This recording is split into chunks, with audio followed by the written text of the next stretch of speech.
నమస్తే, నేను మీ journalist Vasant. MLA Maganti Gopinath మరణంతో జూబ్లీ హిల్స్ సెగ్మెంట్ అంతా ఉప ఎన్నిక వార్తతో హీటెక్కిపోతుంది. వరుసగా 2014, 2018 అలాగే 2023 ఎన్నికల్లో హ్యాట్రిక్ కొట్టిన ఒకే ఒక్క నాయకుడిని చెప్పుకోవచ్చు మాగంటి గోపీనాథ్. మొట్టమొదటిగా ఆయన టీడీపీలో గెలిచి ఆ తర్వాత 2016 సంవత్సరంలో టీఆర్ఎస్లో జాయిన్ అయ్యారు. దాని తర్వాత 18 ఎన్నికల్లో గెలిచారు. తర్వాత 2023లో కూడాను ఆయన విజయం సాధించిన పరిస్థితి ఉంది. సో ఆయన హఠాన్ మరణంతో ఒకసారిగా జూబ్లీ హిల్స్లో మళ్ళీ బైపోల్ వస్తుంది అని చెప్పేసి అందరూ కూడా మాట్లాడుకుంటున్న పరిస్థితి. సో మాగంటి గోపీనాథ్ చాలా సీనియర్ నాయకుడు.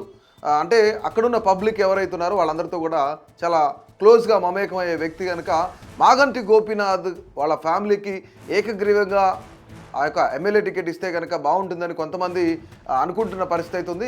ఇక గులాబీ బాస్ కూడా అదే విధంగా అనుకున్నారు. ఒకవేళ ఇఫ్ ఇన్ కేస్ మాగంటి ఫ్యామిలీలో కనుక ఖచ్చితంగా వాళ్ళెవరూ పోటీ ఇంట్రెస్ట్గా లేరు అంటే కనుక సో డెఫినెట్లీ అంటే ముఖ్యంగా మనం చూసినట్లయితే 2 తెలుగు రాష్ట్రాల్లో ఎవరైనా నేత చనిపోతే అకస్మాత్తుగా హఠాన్ మరణం చెందితే కనుక వాళ్ళ ఫ్యామిలీకే ఏకగ్రీవంగా ఆ సీట్ని ఇవ్వడం అనేది సాంప్రదాయంగా వస్తున్న పరిస్థితి అయితే ఉండేది.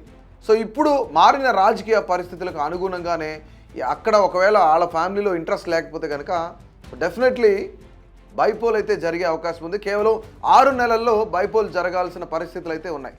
ముఖ్యంగా అన్ని పార్టీలు కూడాను ఒకవైపు నుంచి కాంగ్రెస్, బీఆర్ఎస్, బీజేపీ కూడాను మేము గెలిచి తీరాలి అని చెప్పేసి అక్కడ అనుకుంటున్న పరిస్థితి ఉంది.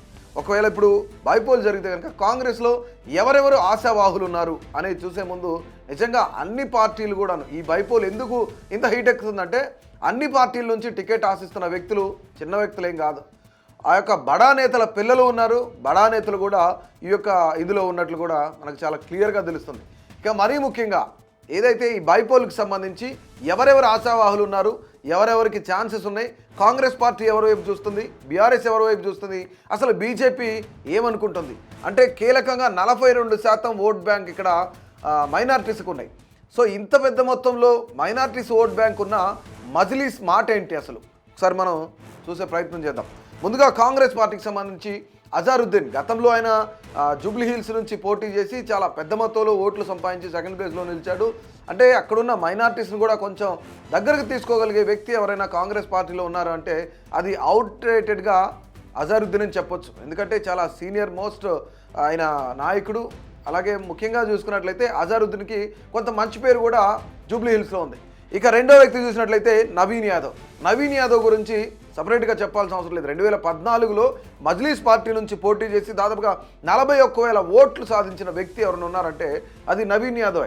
ఒక యంగ్ లీడర్. ముఖ్యంగా మనం చూసినట్లయితే 2014లో పోటీ చేసిన తర్వాత 2018లో ఆయన కాంగ్రెస్ నుంచి పోటీ చేయాలి అనుకున్నారు. కానీ కాంగ్రెస్ టికెట్ ఇవ్వకపోవడంతో ఇండిపెండెంట్గా పోటీ చేసి 19,000 ఓట్లు కొల్లగొట్టిన వ్యక్తి నవీన్ యాదవ్. అంటే ఇండిపెండెంట్గా పోటీ చేసిన తన మార్క్ అనేది ఆయన అక్కడ స్థాపించుకున్నాడు. ముఖ్యంగా జూబ్లీ హిల్స్ కాన్స్టిట్యున్సీలో ఎప్పటి నుంచో అనేక సేవా కార్యక్రమాలు చేస్తూ జూబ్లీ హిల్స్ ప్రజలతో ఎప్పుడూ మమేకమై ఉంటూ ఆయన ప్రజల్లో ఎక్కువగా తిరుగుతున్న వ్యక్తి కాబట్టి ఆయనకి మంచి ఆదరణ ఉందని కూడా అనుకోవచ్చు. If in case Naveen Yadav కనుక ఇక్కడ సీటు దక్కకపోతే కనుక మరొక నేత ఎవరైతే ఉన్నారో విజయారెడ్డి, అంటే గతంలో ఆమె పోటీ చేసి ఖైరతాబాద్ నుంచి పోటీ చేసి ఓడిపోయిన వ్యక్తి విజయారెడ్డి. అండ్ దట్టు పీజీఆర్ కూతురుగా ఆమెకంటూ ఒక మార్క్ ఉంది. ఆమె గాంధీ భవన్లో కూడాను చాలా కలివిడిగా తిరుగుతూ అందరినీ కలుపుకునేలాగా ఈసారి ఖచ్చితంగా సీటు నాకు వచ్చే ప్రయత్నం చేయాలి అన్నట్లుగా ఆమె వ్యవహారం అంతా కూడా ఉంది. సో వీళ్ళ ముగ్గురు మెయిన్గా చూసుకున్నట్లయితే కాంగ్రెస్ పార్టీ నుంచి చాలా క్లోజ్గా వీళ్ళ ముగ్గురిని అబ్జర్వ్ చేస్తున్నారు. ఇక కాంగ్రెస్ అధిష్టానం కూడా ఎవరికిస్తే బాగుంటుంది, ఎవరికిస్తే వీళ్ళు గెలిచే అవకాశం ఉందని చెప్పేసి ఇక ఇప్పటికే లెక్కలేసుకుంటున్న పరిస్థితి కూడా ఉంది. ఇక బీఆర్ఎస్కి సంబంధించి మనం చూసినట్లయితే ఇక్కడ గులాబీ బాస్ ఆలోచించేది ఒకటే, ఒకవేళ మాగంటి గోపీనాథ్ ఫ్యామిలీ నుంచి ఇంట్రెస్ట్ ఉంటే కనుక ఏకగ్రీవంగా ఆ ఫ్యామిలీకే మనం అవకాశం ఇవ్వాలి. ఎందుకంటే మాగంటి గోపీనాథ్ అనే వ్యక్తి పార్టీకి నమ్మిన వ్యక్తిగా ఉన్న వ్యక్తి. అండ్ చాలా కాలం నుంచి అంటే అధికార పార్టీ నుంచి ఎలాంటి ఒత్తిళ్ళు వచ్చినా సరే ఆయన లొంగకుండా అధికార పార్టీ వైపు మొగ్గు చూపకుండా పార్టీకి నమ్మిన బంటిగా ఉన్న వ్యక్తి అనుకోవచ్చు. ముఖ్యంగా మాగంటి గోపీనాథ్ అంత్యక్రియల్లో కేసీఆర్ ఆయన కంటతడి పెట్టుకున్న పరిస్థితి మనం చూస్తే ఆ సెంటిమెంట్ మాగంటి ఫ్యామిలీతో అటు కేసీఆర్ ఫ్యామిలీకి ఎలాంటి సంబంధాలు ఉన్నాయో కూడా చాలా క్లియర్గా అర్థమవుతుంది. ఇక ఈ హైదరాబాద్లోనే మరొక పెద్ద సెగ్మెంట్ అయిన షేర్లింగంపల్లి కాన్స్టిట్యున్సీ ఎమ్మెల్యే అరకెప్పుడు గాంధీ కూడా అటు ఇటుగా ఉన్నప్పుడు కూడాను మాగంటి గోపీనాథ్ మాత్రం ఎటు కూడా మొగ్గు చూపిన పరిస్థితి. కేసీఆర్ మాటకి, కేసీఆర్కి సంబంధించిన బీఆర్ఎస్ పార్టీకి కట్టుబడి ఉన్న వ్యక్తి, పార్టీకి నమ్మిన వంటుగా ఉన్న వ్యక్తి మాగంటి గోపీనాథ్ కాబట్టి కేసీఆర్ కూడా మాగంటి ఫ్యామిలీ వైపు చూస్తున్నారు. ఇక బీఆర్ఎస్లో ఎవరెవరు ఉన్నారు అని చూస్తే, ఇక గతంలో కాంగ్రెస్లో టికెట్ రాలేదని చెప్పేసి బీఆర్ఎస్లో జాయిన్ అయిన పీజేఆర్ కొడుకు విష్ణువర్ధన్ రెడ్డి కూడాను సీటు కోసం ఆశిస్తున్నారు. ఇఫ్ ఇన్ కేస్ ఇక్కడ నవీన్ యాదవ్ గురించి ఒక చిన్న మాట చెప్పుకోవాలి. నవీన్ యాదవ్ కనుక ఒకవేళ కాంగ్రెస్ పార్టీలో ఏవైతే క్యాలిక్యులేషన్స్ అటు ఇటుగా ఉండి నవీన్ యాదవ్కు టికెట్ ఇవ్వకపోతే కనుక ఒకవేళ ఆయన నవీన్ యాదవ్ బీఆర్ఎస్లోకి వచ్చే ఛాన్సెస్ ఉన్నాయని చెప్పేసి మనకంతున్న సమాచారం. ఎందుకంటే తలసాని శ్రీనివాస్ యాదవ్కి చాలా సన్నిహితంగా ఉండే వ్యక్తి ఎవరైనా ఉన్నారంటే నవీన్ యాదవ్. సో నవీన్ యాదవ్ని బీఆర్ఎస్లోకి తీసుకొచ్చే అవకాశం ఉంది. ఒకవేళ అటు బీజేపీ, కాంగ్రెస్, మజ్లీస్ కనుక ఏకగ్రీవానికి ఒప్పుకోకపోతే, నవీన్ యాదవ్కి కాంగ్రెస్లో టికెట్ రాకపోతే కనుక ఆయన బీఆర్ఎస్లోకి తీసుకొచ్చే ప్రయత్నాలు కూడా జరిగే అవకాశం ఉందని చెప్పేసి ఒక ప్రచారం అయితే జరుగుతుంది. ఇక మరొక వ్యక్తి కార్తిక్ రెడ్డి కూడాను ఈ మధ్య జూబ్లీ హిల్స్ కాన్స్టిట్యున్సీలో కార్తిక్ రెడ్డి కూడాను ఆయన కొన్ని కార్యకలాపాలు చేస్తూ ఉన్నారు, పబ్లిక్తో కలుస్తూ ఉన్నారు, ప్రజలతో మమేకం అవుతున్నారు. మరీ ముఖ్యంగా సబితా ఇంద్రారెడ్డి కొడుకు గాడు ఆయనకు కలిసి వచ్చే అవకాశం ఉంది. ఎందుకంటే బీఆర్ఎస్ పార్టీలో చూసుకుంటే కేసీఆర్ కుటుంబం తర్వాత ముఖ్యంగా మెయిన్ లీడర్గా ఉన్న వ్యక్తి ఎవరైనా ఉన్నారంటే సబితా ఇంద్రారెడ్డి. ఎందుకంటే ఆమె కొడుకుకి అవకాశం ఇస్తారా అనేది కూడా ఒక క్వశ్చన్ మార్క్. ఇక్కడ ఆయన కూడా టికెట్ ఆశిస్తున్నారని చెప్పేసి ఆశావాహుల్లో ఏన పేరు కూడా ఉన్నట్లు తెలుస్తుంది. చాలా పెద్ద నాయకుడు కొడుకు తలసాని శ్రీనివాస్ యాదవ్ కొడుకు తలసాని సాయి.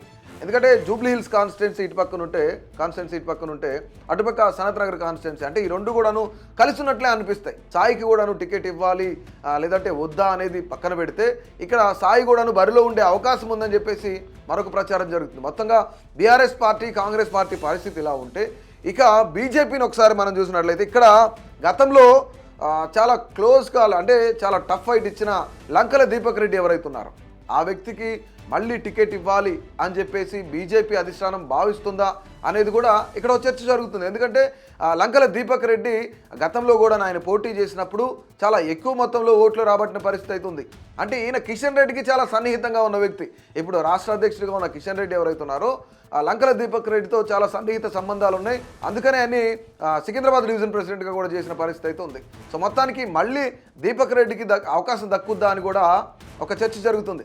కానీ ఇక్కడ గతంలో విపరీతమైన టికెట్ కోసం విపరీతంగా ఆశించిన వ్యక్తి ఎవరైనా ఉన్నారంటే కీర్తిరెడ్డి, అలాగే కిమ్స్ డైరెక్టర్ డాక్టర్ పద్మ కూడా, వీళ్ళిద్దరూ కూడా బరిలో ఉన్నట్లు మనకు తెలుస్తుంది. ఎందుకంటే గతంలో కీర్తిరెడ్డి అటువైపు డాక్టర్ పద్మ కూడాను వీళ్ళిద్దరూ టికెట్ ఆశించిన పరిస్థితి, విశ్వ ప్రయత్నాలు చేశారు. ఎందుకంటే ఏదైతే 2023 ఎన్నికలు ఉన్నాయో 23 ఎన్నికల్లో అక్కడ సీటు కోసం కీర్తిరెడ్డి విశ్వ ప్రయత్నాలు చేశారు. కానీ అయినప్పటికీ కూడాను లంకల దీపక్ రెడ్డికే బీజేపీ అధిష్టానం, కమలం పార్టీ కూడాను టికెట్ కేటాయించింది. ఇక మరొక వ్యక్తి ఆశావాహుల్లో మరొక వ్యక్తి, కీలకమైన వ్యక్తి ఎవరు ఉన్నారంటే అది ఇక్కడ చీకోటి ప్రవీణ్ అని చెప్పుకోవచ్చు. చీకోటి ప్రవీణ్ ఎప్పుడు చూసినా సరే హిందుత్వం అని, రిలీజన్ గురించి, ఇక వీటన్నిటి గురించి మాట్లాడే వ్యక్తి. ఎక్కడ ఏం జరిగినా నేను ఉంటాను, హిందువుల గురించి నేను పోరాడతాను అనే వ్యక్తి చీకోటి ప్రవీణ్ ఉన్నాడు. కాబట్టి అతను కూడా టికెట్ ఆశిస్తున్నట్లు ఆశావాహుల్లో మరొక చర్చ జరుగుతుంది. ఆశావాహుల్లో ఇతని పేరు ఉన్నట్లు ఇక మొత్తం రాష్ట్ర వ్యాప్తంగా ఒక చర్చ జరుగుతుంది. నిజంగానే బీజేపీ లంకల దీపక్ రెడ్డికి అవకాశం ఇస్తుందా, లేదంటే చీకోటి ప్రవీణ్కి కానీ ఇద్దరు ఫీమేల్స్ ఉన్నారో ఎవరైతే ఉన్నారో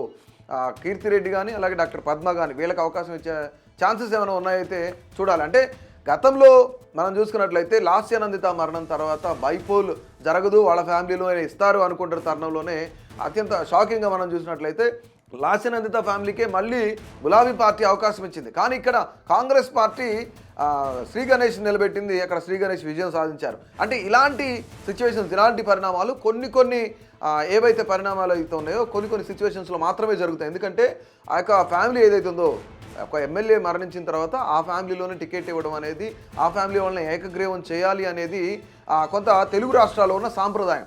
ఈ సాంప్రదాయాన్ని అనుగుణంగా ఇప్పుడు మారుతున్న ఏదైతే రాజకీయ పరిణామాలను దృష్టిలో ఉంచుకొని అన్ని పార్టీలు కూడాను, ఇక్కడ సైద్ధాంతిక విలువలను పాటించే బీజేపీ కూడా వారసత్వ రాజకీయాన్ని వ్యతిరేకిస్తుంది చాలా క్లియర్గా.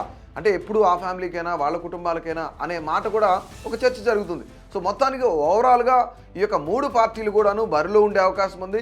ఎవరు గెలుస్తారు ఏంటి అనేది కూడా చాలా ఎక్సైట్మెంట్లో ఉంది. ఎందుకంటే ముఖ్యంగా జిహెచ్ఎంసీకి అన్న ముందు ఈ యొక్క ఎలక్షన్స్ ప్రీ ఫైనల్ అనుకోవచ్చు, లేదంటే సెమీఫైనల్ అనుకోవచ్చు. ఎందుకు సెమీఫైనల్ అనుకోవాలంటే ఈసారి జిహెచ్ఎంసీ పీఠం మేము దక్కించుకుంటామని చెప్పేసి 3 పార్టీలు కూడా చాలా పోటాపోటీగా మనం చూస్తూ ఉన్నాం. కానీ ఇక్కడ జిహెచ్ఎంసీ ఫైట్ కన్నా ముందు ఇది ఒక బిగ్ ఫైట్ అని చెప్పుకోవచ్చు.